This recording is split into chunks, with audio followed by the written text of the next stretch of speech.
काय सांगाल एक शेतकरी म्हणून?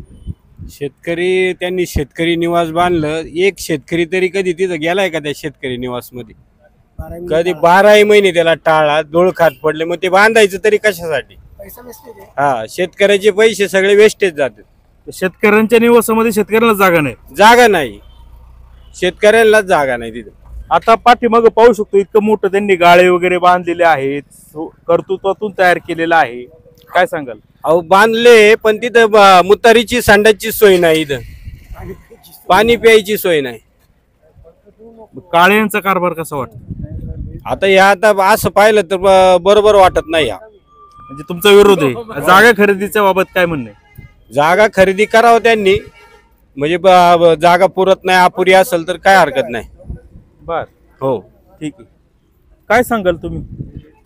नमस्कार. नमस्कार. आता हा सगळं म्हणजे बाजार समितीने खर्च करायला पाहिजे होता, परंतु आता हे सगळं तुम्ही सर्व करताय खर्च.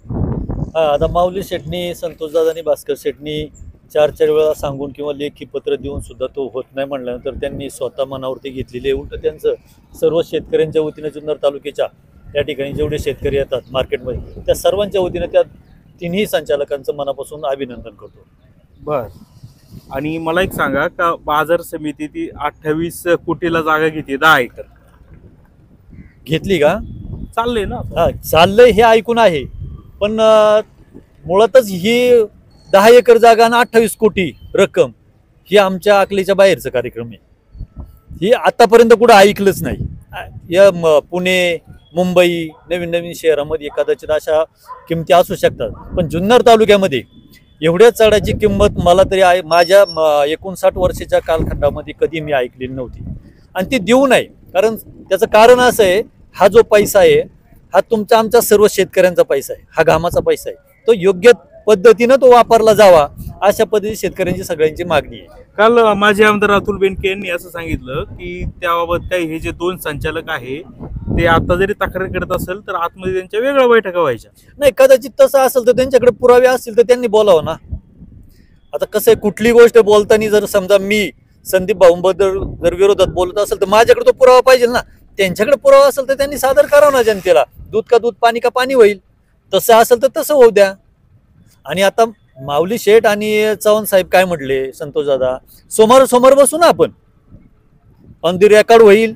कोणाकडे काय काय पेपर आहेत ते सगळं समोर बसून करता येईल, काय हरकत नाही. तसं सुद्धा करता येईल. बाजार समितीचा विकास मी चांगल्या प्रकारे केला असं काळे साहेब सतत सांगत असतात. असं जरी म्हणत असतील ना, विकास झाला हे मी मान्य करेल, पण 100% विकास झालेला नाही. ज्या पद्धतीनं विकास शेतकऱ्यांना पूरक पाहिजे त्या पद्धतीनं विकास झालेला नाही. शेतकऱ्यांना आज नेमके काय पाहिजे? आज शेतकरी एवढं पिकं घेतो, पण छोट्याशा काही कारणावरून ते पीक संपूर्णपणे कोलॅप्स होतं किंवा सर्व भांडवल त्याच्या अंगावर पडतं. काय कारण असतं? कुठला तरी एखादा रोग येतो, त्याचं निदान होत नाही, आणि निदान न झाल्यामुळे ना त्याचं लाखो रुपये जे भांडवल गुंतवलेलं असते ना ते पूर्णपणे गंगाजळी होतं. याच्यावरती काय तोडगा काढता येऊ शकतो? किंवा अतिरिक्त झालेला माल बाजार नाही आणि त्याला बाजार भाव मिळत नाही, मग त्याच्याकरता आपण काय करू शकतो? कृषी उत्पन्न बाजार समितीच्या माध्यमातून तर त्या पद्धतीचं त्यांनी काहीतरी केलं पाहिजे. बरं, जागा खरेदी बाबत पुढे काय? जागा खरेदी जर कमी, शासनाचा आता मला वाटतं 1 रुपया दराने काहीतरी परवानगी मिळालेली आहे, मग तिथं जर ती 1 रुपया परवानगीने आपल्याला जागा मिळत असेल तर शेतकऱ्यांचा एवढा मोठा खर्च करू नये अशा मताचा मी एक शेतकरी.